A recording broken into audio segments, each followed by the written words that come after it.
Hoy día quizás toca la charla que por el nombre yo creo que es la de nombre más fome que le ha tocado desde que comenzaron el lunes, pero que yo creo que voy a tratar de recopilar un poco lo que vieron en la otra charla y que en el fondo nos permite llegar, ¿cierto?, a la estructuración de lo que es el Estado de Derecho hoy día, ¿cierto?, en el mundo de hoy, ¿ya? ¿Qué es el Estado de Derecho? El Estado de Derecho no es un concepto, si queremos, armónico, ¿ya? No podemos decir esto es el Estado de Derecho, no hay un concepto único de lo que se entiende por Estado de Derecho. Pero yo creo que esta frase, de alguna manera, de John Adams, que fue, para los que no lo sepan, el segundo presidente de Estados Unidos, trata de sintetizar o de lograr acercarnos a la idea de lo que es el Estado de Derecho, ¿ya? Es decir, gobierno de leyes, no de hombres, ¿ya? Es decir, normas abstractas, como son las leyes, que nos gobiernen, ¿cierto?, que rijan nuestra vida en sociedad y no sean, ¿cierto?, los hombres arbitrariamente, ¿cierto?, subjetivamente quienes entren, ¿cierto?, a velar por el orden social, porque efectivamente nos comportemos como estos hombres podrían querer que nos comportásemos, ¿ya? Por lo tanto, esa es la idea central, un gobierno de leyes. Claramente aquí varios estudian Derecho, sabemos que Derecho no es lo mismo que ley, pero de alguna manera para sintetizar la idea, esto es lo que en el fondo quiere representar el Estado de Derecho. Pero el Estado de Derecho, el concepto Estado de Derecho, no es un concepto de la teoría jurídica que encontremos, ¿cierto?, desde qué sé yo, 2000 años, no, es un concepto más bien reciente. Se dice que, o la gente que ha estudiado historia del derecho, que es un concepto que surge alrededor del año 1805, 1810, o sea, en el siglo XIX recién empezamos a encontrar el concepto de Estado de Derecho en algunos tratados de teoría jurídica o derecho constitucional. Antes no existía el concepto, ¿ya? A lo más teníamos, ¿cierto?, en un comienzo lo que era el Estado territorial, es decir, un espacio en el mundo, un territorio, habitado por un grupo de personas que se asociaba, ¿ya?, y se daba ciertas normas de convivencia, ¿ya? Sigamos, ¿cierto?, cuando ustedes estuvieron en el colegio, o los que están en el colegio todavía, ¿cierto?, cuando pasa el hombre de ser nómade a sedentario, se empiezan a formar lo que hoy día podríamos entender como un Estado, ¿ya? Se dan cierta organización, alguien asume un liderazgo, ahí definirán de alguna manera cuáles son las normas para que esta persona se constituya en un líder o en un jefe, ¿ya? Se dan normas, es decir, aquí no es cierto nadie o las personas no pueden hacer lo que quieran, ¿ya? Porque es cierto, hay ciertas normas, ciertas reglas de convivencia. Obviamente, y todo esto, que escapa un poco del tema de la charla, lo podemos ver en todas las teorías respecto del estado de naturaleza del hombre. Si, no sé, seguimos a Hobbes, por ejemplo, y decimos que, claro, según Hobbes, en un comienzo todas las cosas son comunes, pero el hombre naturalmente, de alguna manera dice, no lo dice así textualmente, es malo, y por lo tanto, si no hay normas, se va a matar con los otros. O si seguimos, ¿cierto?, a John Locke, que dice que los hombres naturalmente también son libres, pero que de alguna manera, mediante el uso de la razón, logran asociarse, ¿cierto?, y mantener la paz, ¿ya? Todo eso nos lleva, ¿cierto?, al hecho de que cuando las personas se asocian, se agrupan, tienen que establecer normas de convivencia, ¿ya? Luego pasamos, ¿cierto?, del Estado territorial. Le estoy haciendo una especie de cronograma para que veamos cómo llegamos al concepto de Estado de Derecho. El Estado feudal, ¿cierto?, donde tenemos un rey, ¿cierto?, tenemos estamentos, nobles, el clero, los monjes y el resto de las personas. En el fondo, ¿qué ocurrió acá? Del Estado territorial pasamos, de alguna manera, a establecer un orden jerárquico, ¿ya? En el anterior quizá había un jefe, la gente de alguna manera se dedicaba al campo, ¿cierto?, a ciertas labores más bien básicas, y acá empezamos a darle estructura a esto.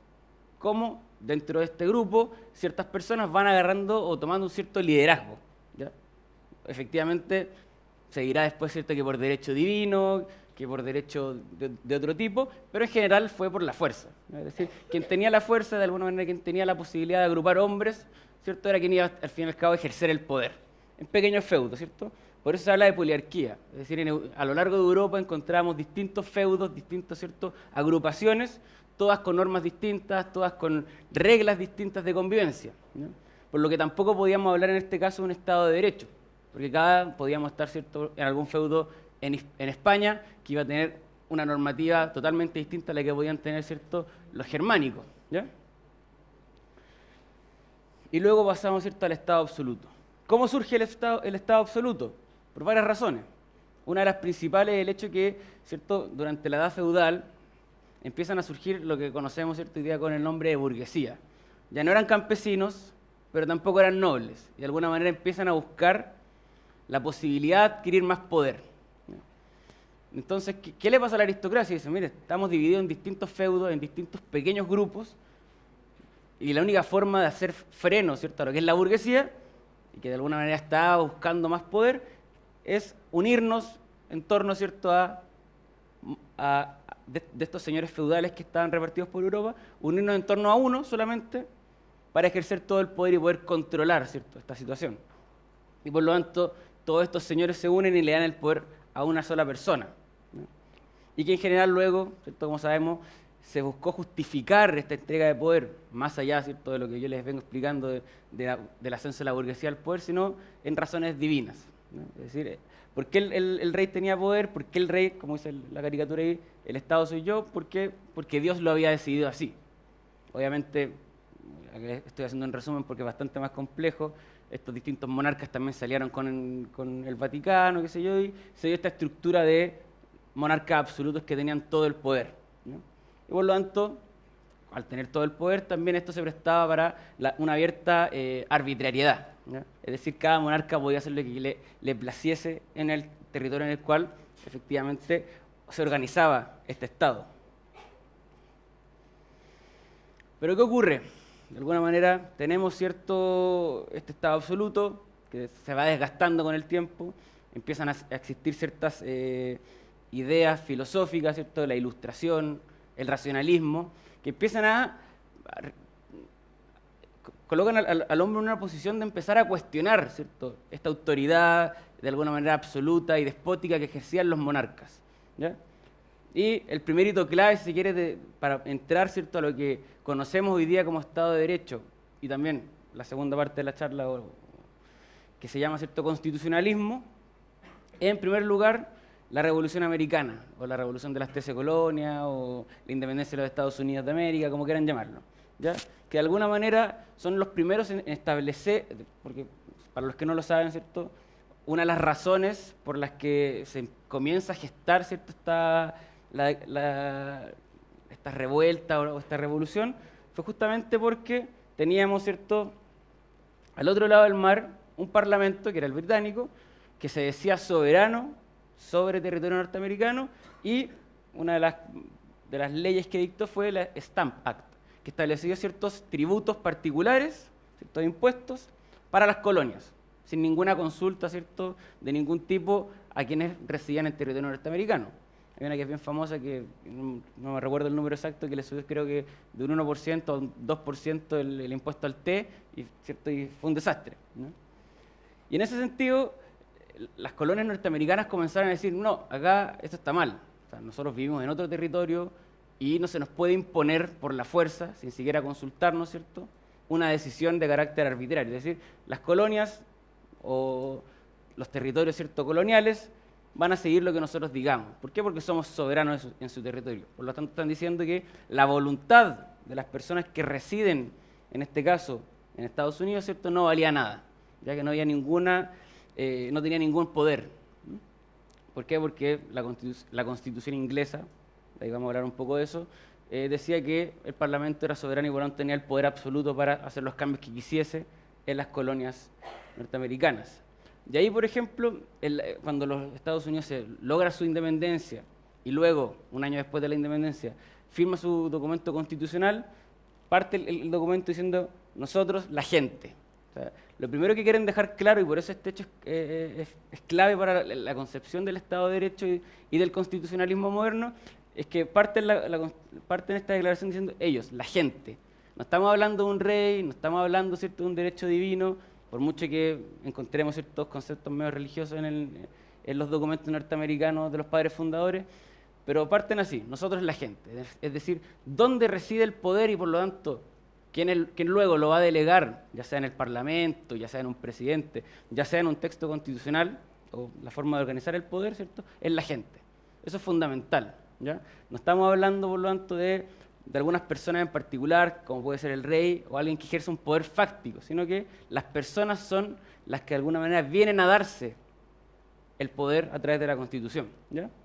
Y la segunda importancia, que lo vamos a ver luego, es que la Constitución establece lo que se llaman los checks and balances, es decir, está bien, nosotros la gente nos otorgamos este documento constitucional, nos organizamos, ¿cierto? Establecemos distintos poderes con distintas facultades, ya no solamente, ¿cierto?, un monarca, pero además establecemos que estos poderes se van a, ¿cierto?, de alguna manera tener que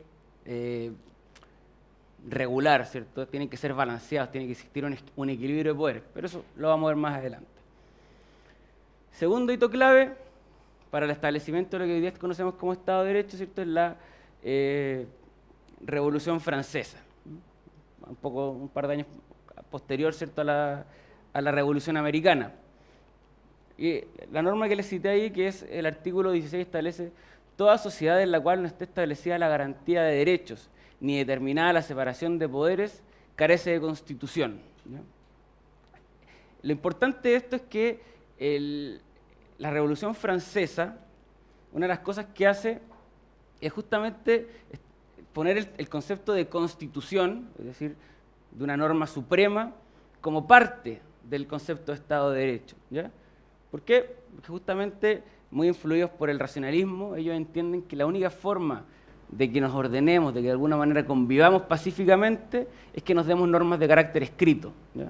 Porque si estamos de alguna manera intentando interpretar lo que, no sé, la gente quiere o lo que efectivamente es la costumbre de un país, vamos a caer, ¿cierto?, siempre en la arbitrariedad. O sea, el concepto clave en la Revolución Francesa, ¿cierto?, es justamente, más allá de reconocer, ¿cierto?, que tenemos ciertos derechos, que tampoco es algo que haya existido siempre, ni que además, ¿cierto?, tiene que existir separación de poderes, que ya es algo también de carácter técnico, sino que tiene que todo eso, de alguna manera, va a redundar en tener una Constitución y, por lo tanto, un elemento central del Estado de Derecho va a ser esta Constitución. Ya. Con todo este preámbulo que le hice, ¿cierto?, respecto de, tenemos, ¿cierto?, partimos en un Estado territorial, pasamos por un Estado feudal, luego tenemos los monarcas absolutos que ejercen todo el poder de manera arbitraria. Llegamos, ¿cierto?, a los dos hitos claves, la Revolución Americana, la Revolución Francesa, que nos permiten, ahora sí, comenzar a hablar de lo que se entiende por Estado de Derecho, ¿ya? Como les decía, muy influenciada, ¿cierto?, tanto la Revolución Francesa como la Revolución Americana por la Ilustración, que de alguna manera plantea que la razón, ¿cierto?, de alguna manera debe ser el centro de la organización de la sociedad, y por lo tanto, si a ustedes les interesa, ¿cierto?, y ven los textos constitucionales en las distintas épocas, ¿cierto?, están muy inspirados en estos conceptos y evitan utilizar cierto misticismo en la forma de redactarse estos documentos, sino que dicen, no, acá lo que tiene que primar es la razón, ¿ya? También, de alguna manera, el hecho de llegar al Estado de Derecho es el triunfo del liberalismo ante el absolutismo, es decir, las personas que fueron organizándose contra el poder, ¿cierto?, absoluto de los distintos monarcas, de alguna manera fue, quizás no conscientemente, decir, no, nosotros somos los liberales, que de alguna manera venimos, ¿cierto?, a derrocar al monarca. Probablemente no fue así, pero sí las ideas de la libertad estaban instauradas, ¿cierto?, en quienes defendieron esto. Es decir, cosas tan básicas como la libertad propiamente tal, la vida o la seguridad, dicen en Francia, y la propiedad privada. Esos tres ejemplos comenzaron, ¿cierto?, a ser defendidos por estas personas contra el absolutismo, que de alguna manera planteaba que todos los territorios que estaban dentro de su reino le pertenecían, es decir, no existía la propiedad privada, porque la propiedad pertenecía solo a uno, ¿cierto?, donde de alguna manera la seguridad o la vida de las personas tampoco era del todo relevante. También, ¿cierto?, en general los tribunales también dependían de la voluntad o de lo que dijese o le interesase al monarca. Y la libertad, por cierto, que también se veía cortada cuando con todo este conjunto vemos que, o podemos llegar a la conclusión de que el monarca, ¿cierto?, al ser arbitrario, puede tomar decisiones que afecten los distintos aspectos de nuestra vida, es decir, desde si puedo caminar libremente por acá, por la calle, ¿cierto?, por la Concepción, o por Andrés Bello, qué sé yo. todo ese tipo de cosas estaba limitado. Y fue uno de los grandes triunfos que logra el liberalismo como doctrina política, fue eso. Es decir, acá la arbitrariedad se acabó. ¿Por qué? Porque vamos a tener un marco normativo que es la Constitución, que va a establecer, ¿cierto?, al menos, de distintas formas obviamente, 3 principios claves. La libertad, la seguridad de la vida, ¿cierto?, y la propiedad privada. ¿Ya? Y por último, bueno, este caballero acá, no creo que lo conozcan, se llama Robert von Moll, que es de alguna manera el que se dice que fue el que por primera vez utilizó el concepto de Estado de Derecho, o Rechtsstaat en alemán, era alemán. De alguna manera que estableció que había algo, ¿cierto?, un concepto un poco abstracto, que incluía ciertos elementos que nos permitían, ¿cierto?, en el mundo de él, ¿cierto?, siglo XIX, convivir en paz. Es decir, que tenía que haber, por un lado, el imperio de la ley, de la Constitución ya veremos, ¿cierto?, cómo se estructura esto. En segundo lugar, tenía que existir la división de poderes. Y en tercer lugar, ¿cierto?, la defensa, y que de alguna manera es el elemento más importante del Estado de Derecho, la protección o la defensa de las garantías de las personas, de los derechos humanos, de los derechos fundamentales.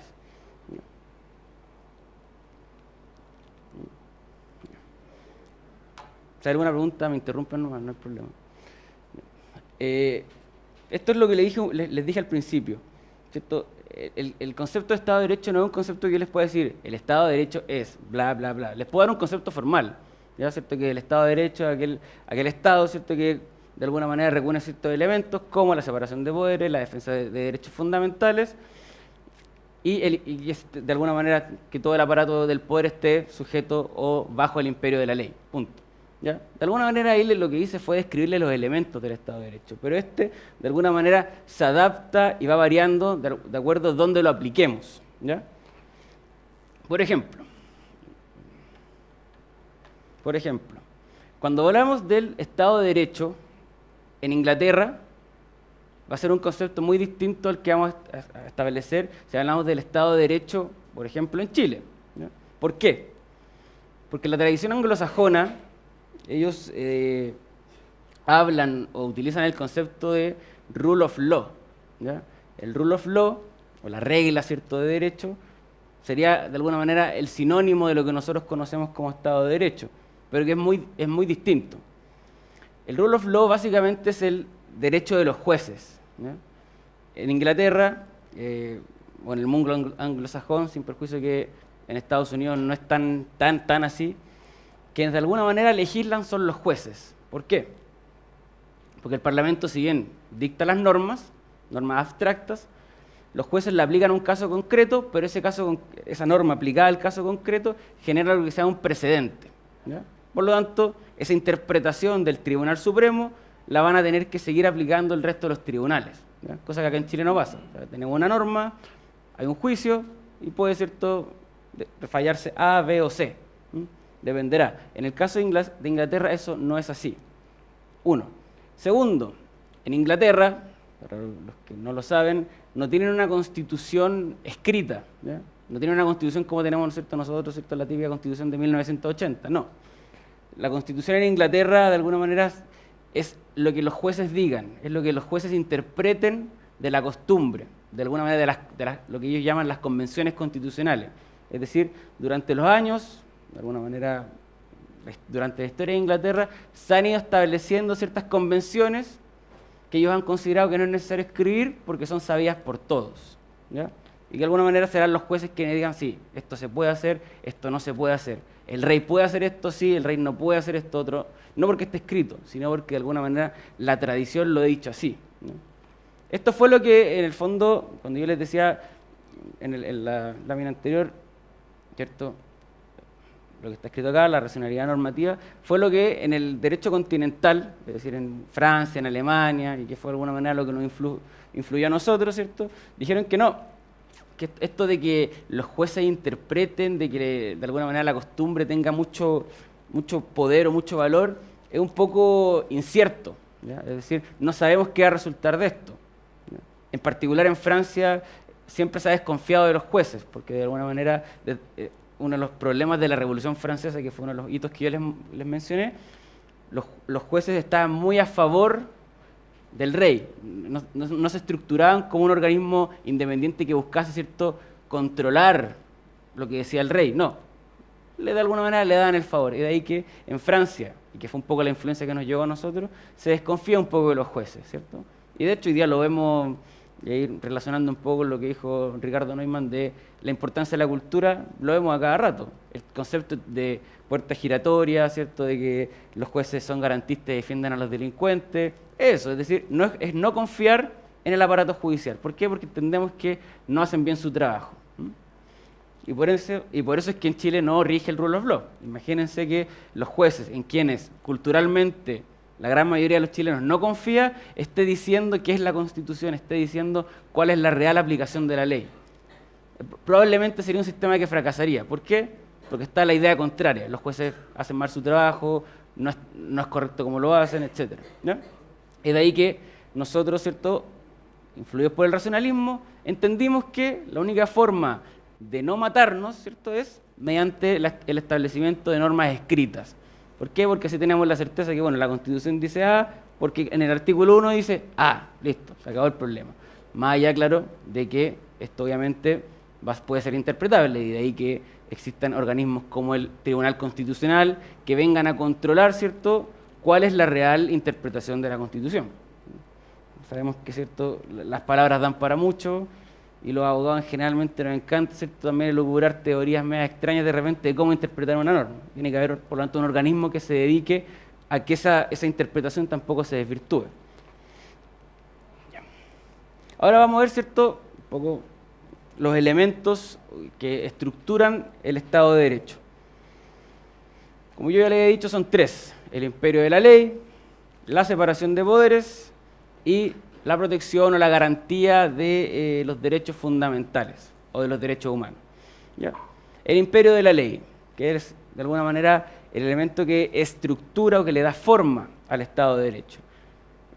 ¿Y qué quiere decir? Que, de alguna manera les voy a hacer todo el camino, las personas, todos ustedes, ¿cierto?, o al menos los que son mayores de edad, pueden ir a votar, ¿cierto? Van a votar por un candidato, un parlamentario, un diputado, un senador, que los va a representar en el Congreso. ¿Qué están haciendo ustedes ahí al votar? Ustedes, como parte de la nación, del pueblo chileno, de alguna manera delegan la soberanía que recae en ustedes, la delegan en alguien que va al Congreso y que luego, mediante esa delegación soberana, puede, ¿cierto?, o de alguna manera le damos el tremendo poder de decidir las leyes que nos van a regir, ¿cierto? Yo voto por un parlamentario, ese parlamentario gana, va al Congreso, yo le delegué el poder, yo como ciudadano chileno, de elegir, de alguna manera, hacer las leyes que yo creo que se deben, de alguna manera, por las posturas que presentó el parlamentario, qué sé yo, se tienen que hacer en Chile. Sí, por supuesto. ¿El voto de usted todo el poder soberano o solo tú decides y entregas como la decisión de, oye, tú decides esto por mí porque ponerse todo tampoco es posible? Realmente le entrego parte de mi poder porque finalmente el poder reside sobre mí como individuo, entonces es mío. La soberanía, en el fondo, sí. Lo que yo hago finalmente es decirle tú gobierna por mí o vas a Sí. algo porque ponerme de acuerdo con este lo de... Obviamente. ¿Es imposible? ¿Es todo el poder O parte del... Ya. o parte del poder? Claro. Perfecto. Bueno, después vamos a hablar un poco del concepto de democracia, que también nos permite, obviamente, estructurar o entender todo lo que yo les estoy diciendo ahora. Pero en general, o al menos la Constitución chilena, ¿cierto?, establece que la soberanía recae en un grupo. ¿Ya? No dice recae en cada uno de los ciudadanos, ¿cierto? La gran mayoría de las constituciones hablan o de pueblo o de nación, con las distinciones que podemos hacer al respecto porque son conceptos distintos. ¿Ya? Pero no dicen que tú, Pablo, eres soberano. No, establecen, ¿cierto?, que el pueblo es soberano, ¿ya? Y que a través de ciertos mecanismos, como pueden ser las elecciones populares, delegan en ciertos representantes el ejercicio de esa soberanía. Es decir, ¿y qué es la soberanía al final, cierto? La posibilidad o el poder que se ejerce adentro de un Estado, ¿ya? Y por lo tanto, tú parte de esa soberanía la delegas, por ejemplo, como yo les decía, en los parlamentarios. Otra parte de esa soberanía será en el presidente, ¿ya? Y en todo lo que se va estructurando de manera mediante las elecciones. Por ejemplo, en otros países también, ya está bien, están los parlamentarios, está el presidente, pero también es muy, no sé si común, pero sucede de vez en cuando, el hecho que se voten plebiscitos, que también ahí tú estás ejerciendo un poder. En otras constituciones, por ejemplo, se establece que las reformas constitucionales necesariamente tienen que ser votadas en un plebiscito. Ahí está, es otra manifestación de que se le da poder a la gente de decidir si quiere o no ese cambio constitucional, ¿ya? Por lo tanto, no es que tú des todo tu poder y que por lo tanto tú de alguna pierdes tu voluntad, sino que justamente das parte de esa soberanía. Y ahí un poco, me adelanto, en el fondo ahí está cierto este equilibrio que tiene que existir entre las mayorías y las minorías. Porque claro, tú delegas cierto poder, pero puede que tú quedes en minoría. Pero un sistema democrático real tiene que proteger esa minoría, ¿cierto? Tiene que de alguna manera cuidarla. ¿Por qué? Porque existe, es digno, etcétera. Y porque también hay cierto ejercicio de soberanía ahí y de poder, por lo tanto, ¿ya? En otro estado, ¿cierto? O se ha dicho, y uno lo ve en la prensa, se llega a esta como irracionalidad de decir que la mayoría dijo y el resto da lo mismo. Ahí, claro, esa concepción está entendiendo que tú al votar cediste todo tu poder y y lo va a agarrar la mayoría y lo va a ejercer de la forma que le parezca. ¿Sí? ¿Cómo se protege una minoría? Una minoría se tiene que proteger primero con una constitución que establezca mecanismos de control, ¿ya? Es muy importante no solamente decir que ya, nosotros votamos, ¿cierto? Va a haber, por lo tanto, una mayoría parlamentaria y va a haber una minoría. Minoría que no estoy hablando que tiene que ser un grupo así, si puede ser, uno tiene 51 y el otro tiene 49, ya es minoría, ¿cierto? Y hay que establecer ciertos mecanismos de control, ¿ya? Tanto al interior, ¿cierto?, de ese órgano parlamentario, si se quiere, ¿cierto?, tanto a través de los tribunales de justicia, el Tribunal Constitucional, son mecanismos que tienen que de alguna manera ser tan independientes que tienen que controlar estos órganos, ¿cierto? Por ejemplo, o también, por ejemplo, la posibilidad en otros estados de establecer que los parlamentarios, ¿cierto?, puedan derribar el gobierno, ¿cierto?, los regímenes más parlamentaristas. Son mecanismos que algunas buscan proteger, ¿cierto?, a las minorías. Ya. ¿Alguna pregunta más? ¿Seguimos? Ya. Entonces, las personas, ¿cierto?, que como les decía, delegan este poder en el Congreso, ¿cierto?, para que vote leyes y para que estas leyes, ¿cierto?, sean ejecutadas y seguidas por el gobierno, ¿ya? Es decir, por quien ejerce en el fondo, en el caso chileno, un organismo externo, ¿cierto?, la presidencia de la República, figuraba en el presidente de la República. En otros estados podrá ser, ¿cierto?, el gobierno parlamentario, ¿cierto? Por ejemplo, en España, ¿cierto?, el gobierno es parte del mismo parlamento, ¿ya?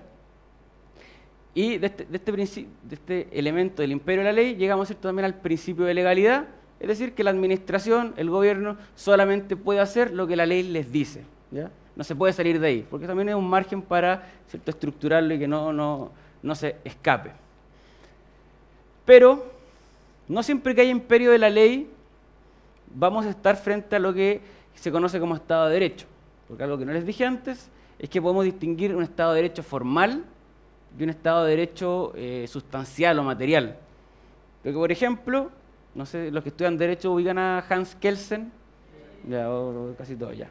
Hans Kelsen, ¿cierto?, judío, austriaco, de alguna manera al que se le atribuye, ¿cierto?, el establecimiento de la jerarquía normativa, que está la Constitución, la ley, los reglamentos, etcétera. Judío, o sea, imagínense, tuvo que escapar de Austria a Estados Unidos. Él dijo que esto, que está acá, era un Estado de Derecho. ¿Por qué? Porque Hans Kelsen defendía al fin y al cabo un Estado de Derecho, al menos en su primera obra, en las últimas artículos cambia un poco de opinión.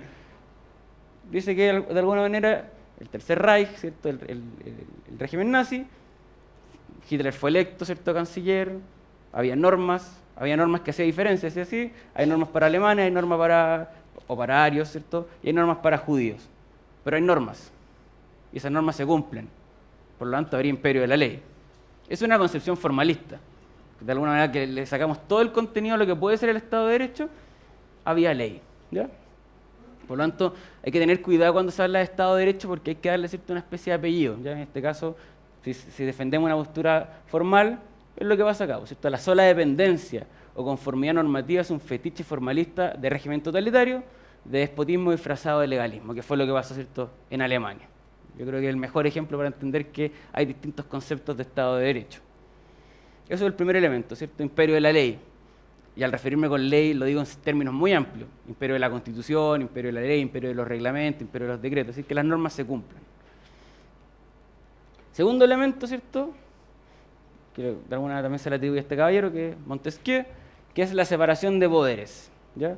Está bien, tenemos la ley, la Constitución que establece, ¿cierto?, bueno, Estas, de alguna manera, son los derechos de las personas, las bases de la institucionalidad, pero bueno, y el poder que estamos delegando, como yo les decía antes, no puede recaer en un solo órgano, tenemos que dividirlo, ¿ya? ¿Cierto? Parlamento, es decir, el poder legislativo encargado de hacer las leyes, el ejecutivo, ¿cierto? Poner en acción la ley, ¿cierto? El gobierno de alguna manera, y el poder judicial independiente, de alguna manera, que es el garante de la ley, es decir, que, ¿cierto?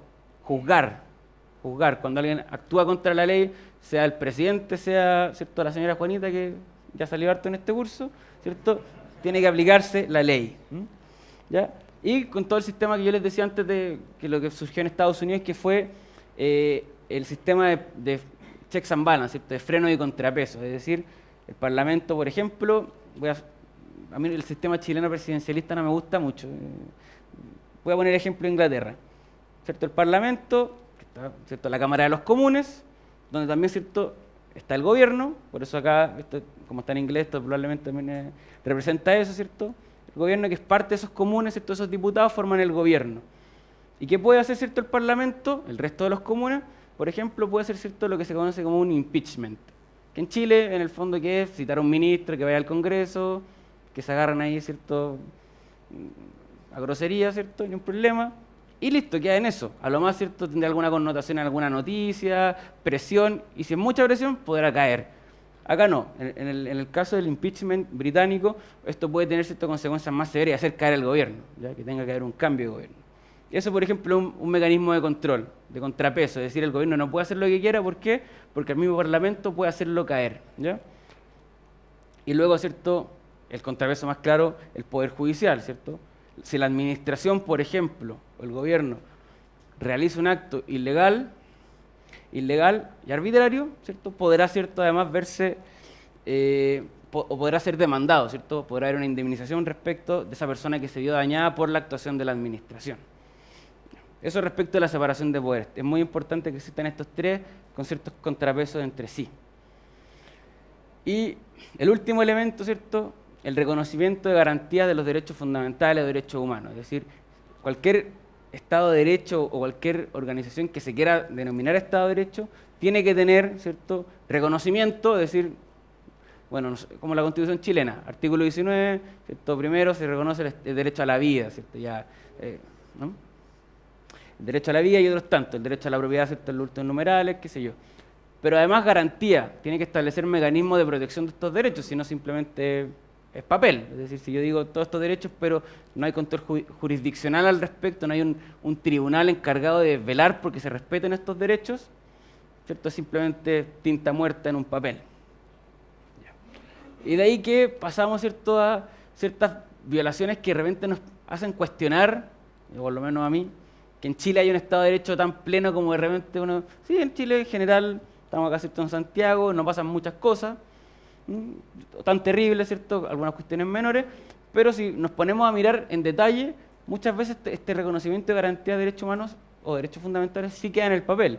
Tenemos, ¿cierto?, este caso, o sea, al fin y al cabo la solución para mí fue feliz, es decir, que se desestimara esta querella, pero efectivamente estar negándole el derecho a expresar una opinión a un medio de comunicación que de alguna manera, Marte, como bien dice ahí, ¿cierto?, justamente busca fiscalizar al poder, a mí me parece un atentado, ¿cierto?, a los derechos fundamentales.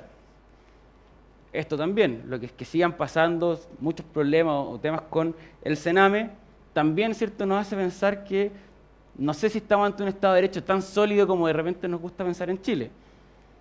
¿Y para qué hablar de esto? O sea, efectivamente, si esto estuviese pasando acá en Santiago, les aseguro que estaríamos en estado de sitio o de emergencia y estaríamos pidiendo a la ONU que nos venga a salvar. Pero como pasa un poco más lejos, perdón que me ponga regionalista, pero efectivamente hoy día no podemos afirmar que en ciertos sectores de la región de la Araucanía hay un Estado de Derecho pleno como de repente nos gusta pensar. Ya. Eso me lo voy a saltar. Ya. Y la democracia, que fue un poco lo que adelanté antes, ¿es la democracia un elemento del Estado de Derecho o no lo es? ¿Qué opinan? ¿Creen que sí o creen que no? ¿Quién cree que sí? ¿Que es un elemento necesario del Estado de Derecho? Ya, una. ¿Quién cree que no? Me imagino que todo el resto. ¿Quién cree que no es un elemento del Estado de Derecho? Ya, pero manifiéstense. ¿Ah? ¿Cómo? Ya, sí. Ya. Justamente porque puede haber sistemas que sean no democráticos y que de alguna manera sí sea un Estado de Derecho. Yo creo que sí. Por ejemplo, pensemos en un monarca constitucional, ¿cierto? Que dicta normas, que esas normas se respetan, que esas mismas normas reconocen derechos fundamentales o derechos humanos. ¿Por qué podría no ser un Estado de Derecho por el simple hecho de que yo no vote por él? Pero él podría crear tribunales que también lo fiscalicen. ¿Mm? Podría crear un Congreso, sí, o podría crear una Cámara de Consejeros, sí. En el fondo él podría hacer eso. ¿Mm? Claro, efectivamente un Estado de Derecho bastante débil y cuestionable, estoy de acuerdo, pero podría hacerlo, sí. ¿Cómo distinguir entre lo que es la democracia y el derecho de ejecución de la autoridad? Claro, sí, efectivamente son distintos. ¿Ya? Y por eso, no me alcanza acá el tiempo porque de democracia podemos hacer una clase entera, pero... ¿ya? O podría haber, ¿cierto?, un gobierno de carácter democrático, electo, con votos, que no sea un Estado de Derecho, como el caso, ¿cierto?, Venezuela, en la actualidad. Está bien, fue votado, las últimas elecciones son medias cuestionables, pero al menos en la primera Hugo Chávez ganó de alguna manera legítimamente, pero luego un gobierno democrático puede desvirtuarse, ¿cierto?, en un gobierno que atente contra el Estado de Derecho. ¿Y qué rol juega la Constitución en todo esto? ¿Cierto? Como ya hemos venido diciendo, la Constitución es de alguna manera el documento que tiene que de alguna manera, de distintas formas, a mí me gustan las constituciones breves porque hay constituciones como la de Venezuela que son así unos mamotretos, venir a regular todas estas instituciones que tienen como finalidad limitar el poder. Lo importante de una constitución es que limite el poder, organice el poder, pero además lo limite. Es decir, gobernante, usted llega hasta acá, ¿ya? No puede, ¿cierto?, intervenir ciertas esferas que son de las decisiones de las personas, ¿ya? Eso es básico en cualquier teoría constitucional de carácter liberal. En cualquier teoría constitucional de carácter liberal, eso, es decir, limitar el poder porque el resto, que está fuera, ¿cierto?, de esta estructura del poder que yo le delego a la autoridad, de alguna manera es cosa mía, ¿ya? Cuando las constituciones ya empiezan a, como la venezolana que les digo, y por ahí tengo una foto, empiezan a regular muchas cosas justamente porque quieren interferir los distintos ámbitos de relación voluntaria, espontánea, en la cual nos desenvolvemos todos nosotros, ¿ya? Entonces ese es el rol principal de la Constitución, ¿ya? Y además esto, en el fondo, muchas veces pasa que la Constitución, o la gente también piensa, y eso es un error, que la Constitución va a solucionar todos sus problemas. Yo les digo, es un buen mecanismo, un buen elemento, si está bien estructurado, bien realizado, de limitar el poder y salvaguardar, ¿cierto?, nuestros derechos. Pero tampoco es un documento que lo pueda hacer todo, ¿ya? Así como acá, que claro, ¿cierto?, Juanelo establece que le va a dar educación gratuita, vida digna y todo lo que ustedes quieran, y listo, señora, ¿se solucionó su problema? No, tampoco es así, ¿ya? Tiene que tener un correlato en la realidad, tiene que establecerse mecanismos de control que busquen limitar el poder y en ciertos casos, ¿cierto?, ayudar, ¿cierto?, a la gente, si tampoco hay que entender que el poder siempre es malo, si el poder también se puede utilizar, como por ejemplo en el caso de lo llamado principio de subsidiariedad, ¿cierto?, utilizar este poder para, no sé, igualar oportunidades, etcétera, ¿ya? Y, ¿cierto?, una frase de Karl Popper que establece un poco lo que les he venido diciendo, que el principal problema de la política no es cómo elegir a los líderes, si podemos establecer un sistema democrático y dentro del sistema democrático proporcional, directo, duont, el que se le ocurra, ¿cierto? Puede ser por aclamación, no. El problema no es ese, el problema es cómo lo restringimos una vez que tienen el poder. Si el acceso no es el problema, sin prejuicio que podemos decir, ¿cierto?, la frase de Churchill que la democracia es un pésimo sistema, pero el menos malo de los que se han inventado, sí, yo también creo lo mismo. Pero el problema está cuando ya está allá arriba, cuando ya, ¿cierto?, se subió al podio. ¿Cómo lo limito? ¿Ya? Y la Constitución es el mecanismo correcto, a priori, porque también puede pasar esto. Efectivamente, podemos utilizar la Constitución o el concepto de Constitución, que cuando uno habla de la Constitución es como ¡oh!, la Constitución, y la gente queda como algo importante. Bueno, fue lo que hizo Hugo Chávez, y la Constitución venezolana es así, la chilena es así, ¿ya? Justamente porque tiene que tener normas que regulen el poder, ¿ya?, que establezcan derechos y garantías, pero no que vengan a tratar de regularlo todo, ¿ya? No, es imposible intentar regularlo todo. Y un poco, ¿cierto?, lo que es la Constitución chilena, y que de alguna manera es lo que, al menos es lo que en Chile se ha entendido como Estado de Derecho sustancial, no formal, como les decía antes, primacía de la persona humana, ¿cierto?, que sea libre, digna, igualdad de derechos, ¿cierto?, el ejercicio de la soberanía, como les comentaba, que tiene una familia, ¿cierto? Es decir, que se agrupa, ¿ya? Y que el Estado tiene que permitir que esas agrupaciones ¿cierto? Aquí vemos el Estado, principio de servicialidad, es decir, que el Estado tiene que permitir que se den estas agrupaciones, ¿ya? Tiene que facilitarlas, para eso tiene que usar su poder, ¿cierto? Principio de subsidiariedad, es decir, si las personas no pueden agruparse libremente porque no tienen ciertas capacidades, bueno, el Estado los podrá ayudar, podrá ¿cierto? Subsidiar ¿cierto? Esa posibilidad limitadamente. Autonomía, pero luego está bien, si lo subsidia no significa que tome el control, ¿ya? Le respeta sus garantías, sus derechos fundamentales de actuar en esa sociedad. Y claro, se dan distintas agrupaciones, ¿cierto? Clubes de fútbol, qué sé yo, centros de alumnos, federaciones, etcétera, ¿ya? Tiene que permitir eso el Estado, ¿cierto?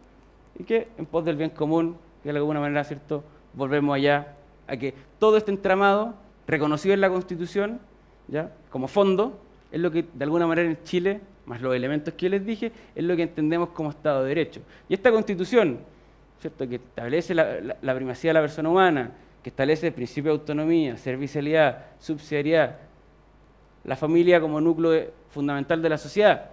La familia, y ahí, ¿cierto? Fuimos estereotípicos y puse un hombre y una mujer, pero puede ser dos hombres, dos mujeres, ¿cierto? Un papá, una mamá, o sea, un papá y un hijo, una mamá y un hijo, dos abuelos y un hijo, como ustedes quieran. De alguna manera, es todo esto el fondo que tiene, y yo sí estoy de acuerdo con, al menos con esta visión de lo que dice nuestra Constitución, es lo que tiene que proteger o para lo que tiene que usar el Estado del poder, para proteger esto, ¿cierto? ¿A través de qué? Del imperio de la ley, de la separación de poderes, ¿cierto? Y la defensa de las garantías constitucionales. Bueno, y ahí, ¿cierto? También podrá que la persona pueda pensar, ¿cierto? Adscribir a la religión que quiera, que eso también es otra garantía o derecho humano. Eso, muchas gracias.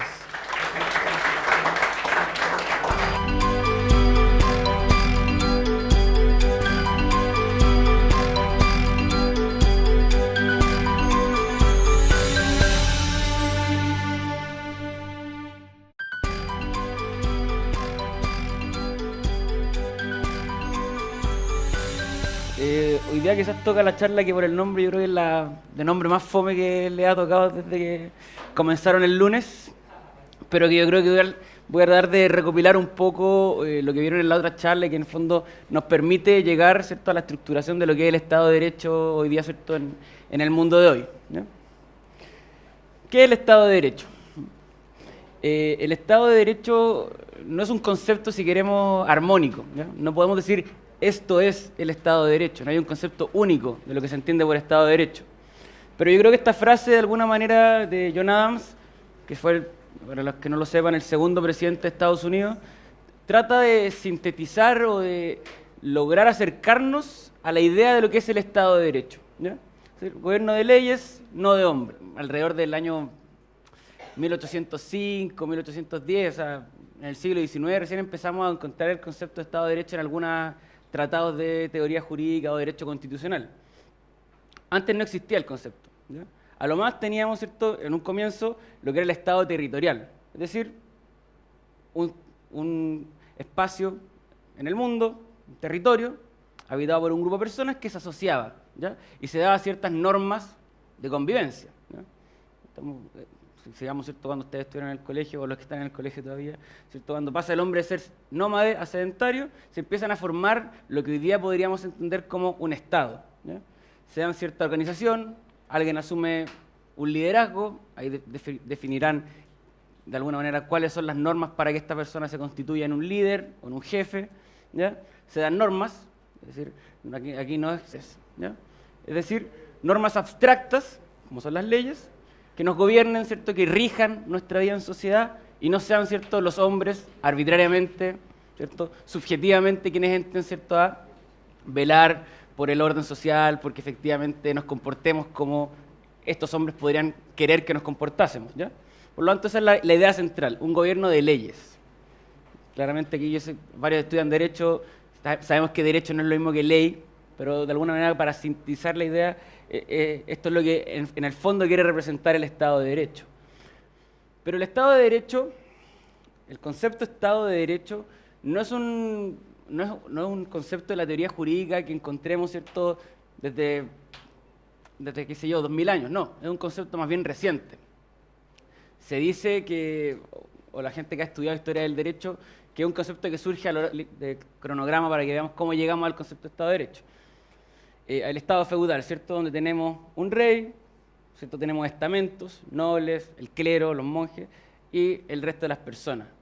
En el fondo, ¿qué ocurrió acá? Del Estado territorial pasamos, de alguna manera, a establecer un orden jerárquico, ¿ya? En el anterior quizás había un jefe, la gente de alguna manera se dedicaba al campo, ¿cierto? A ciertas labores más bien básicas, y acá empezamos a darle estructura a esto.